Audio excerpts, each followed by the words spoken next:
Today we're going to learn about the Mongols. So this is just a little intro. It's definitely not going to go into depth, as in depth as your chapter 14 reading. The link here is for the crash course video, which I posted a separate link. Here's a little bit about the Mongol culture before Genghis Khan.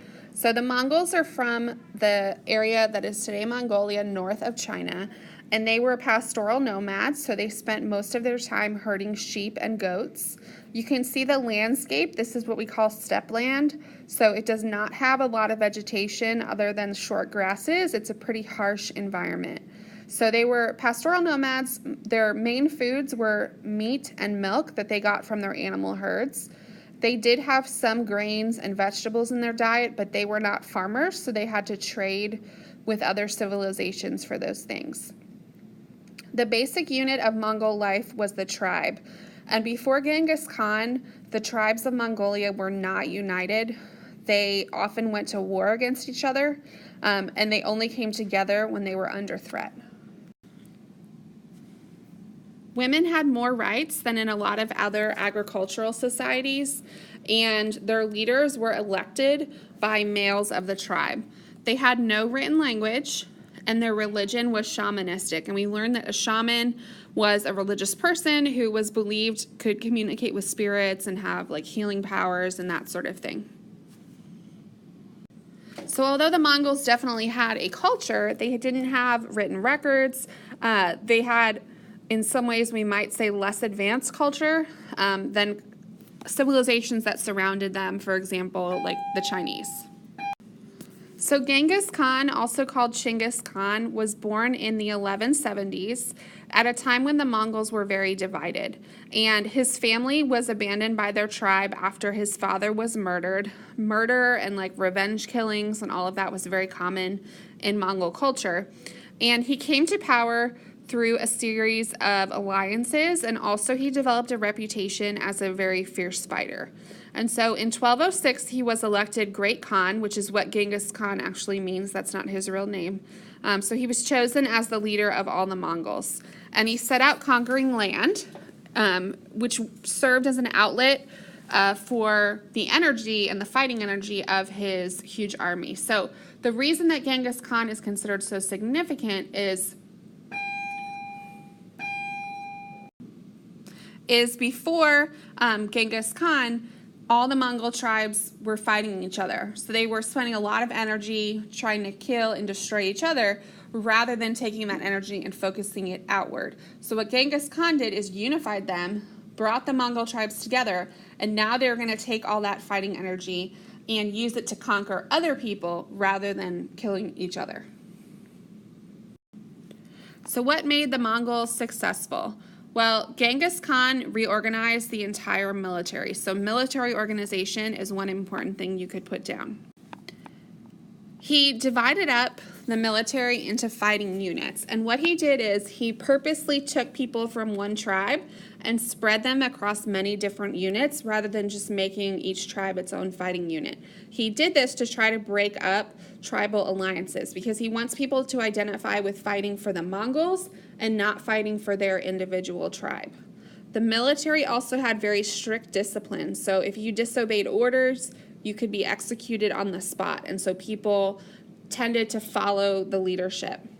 They had superior cavalry. So cavalry are fighters on horseback. The Mongols were amazing at riding and fighting on horseback. European soldiers at the same time in the Middle Ages typically fought on foot, like they marched and then they fought on foot with swords or bows and arrows.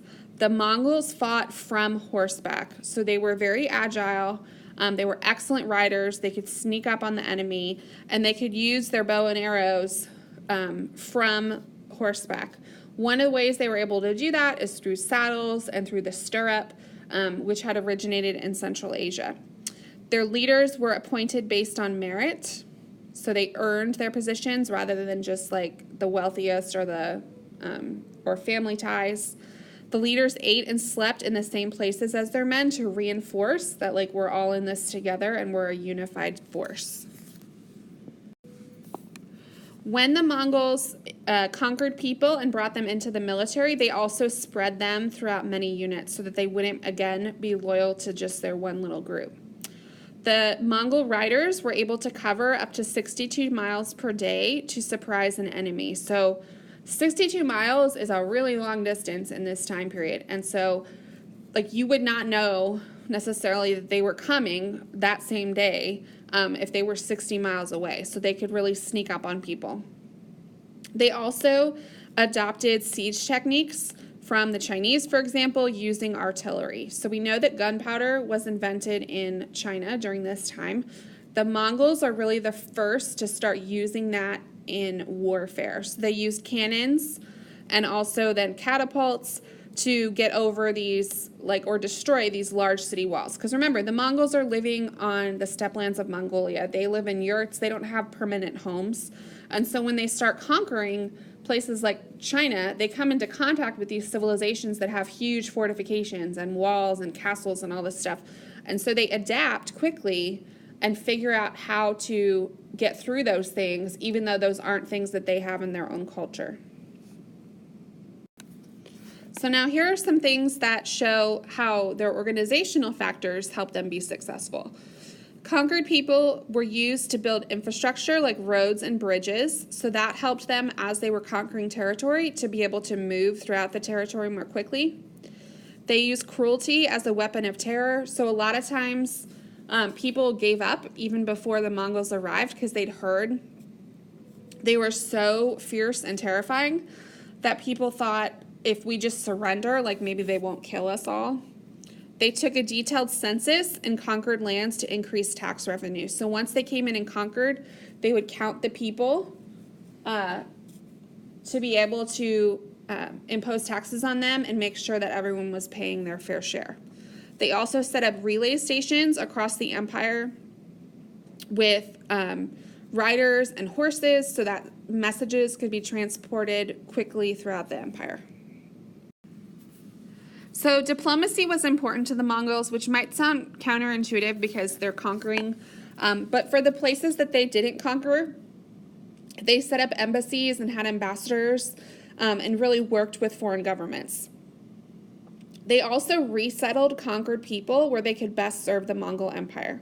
So the Mongols were pastoral nomads. They did not have a lot of artisans, scholars, government officials. So when they conquered people, they recognized the skills that different people had, and they would move them to work wherever it could best support the empire. So they really recognized talent and promoted people who had skills. So this is a map of the full Mongol Empire. So you can see it's the largest continuous land empire ever in history. You can see it includes East Asia, Mongolia, China, Central Asia, most of Russia, the Middle East. You can see Baghdad is in the purple area, and all the way over to Eastern Europe. The Pax Mongolica is a period of peace and prosperity. So Pax means peace. So once the Mongols captured this huge amount of territory, it was relatively peaceful within their empire. The Mongols tended to be very tolerant. For example, people were allowed to freely practice their religion. And the Mongol rulers, like Kublai Khan of China, were known for being really interested in other religions and even having people come to their court to teach them about different religions. They established the city of Karakoram as the capital.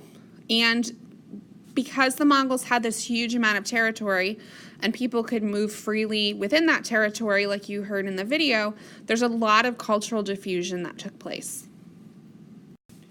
The Mongols are often credited with helping to reinvigorate interregional trade between Asia, Europe, Africa, and the Middle East. So the Silk Road was definitely reinvigorated through the Mongol conquest because now you had relative safety traveling this really long distance along the Silk Road. Also along these trade routes, we had diffusion of culture, but also some negative things like disease. So it's possible that the Black Death that we learned about a couple weeks ago spread through these Mongol trade routes from Asia and came over to the Middle East, Africa, and Europe. So this shows you the probable spread of the Black Death, and you can see it originated over in East Asia and probably spread along the Silk Road to the Middle East, and then from there through different trade routes like Mediterranean and across the Middle East to North Africa, and that's how it got to those places from Asia. So overall impacts of the Mongols, they created the largest continuous land empire ever, even larger than the Roman Empire. So this is a huge accomplishment. They revitalized trade during the Pax Mongolica, especially the Silk Road. They built roads and guarded trade routes. They learned how to centralize power, so they created uniform law codes for their whole empire. So like laws in one part of the empire were not different than in another. Mongol women were more independent than women in other societies like China. The Mongols were amazing on horseback, and so they spread that whole idea of horseback riding in terms of military strategy to other places. They were among the first to use cannons in warfare, which again is a technology that originated in China. And they spread religion due to cultural diffusion as a result of trade. So for example, Islam made it to China during this time, and we don't often think of China as being a Muslim area, but there were a pretty good number of Muslims in China. So for each of those, you are just supposed to write down each one in a short phrase. So largest continuous land empire ever, trade and the Silk Road, uniform law codes, more independence for women, horseback riding and military strategy, use of gunpowder and cannons, spread of religions. So that's a real quick overview of the Mongols. And again, it's very important that you do chapter 14 because there are a lot of things in there that we did not talk about in this PowerPoint, such as the impact of Mongols on specific regions.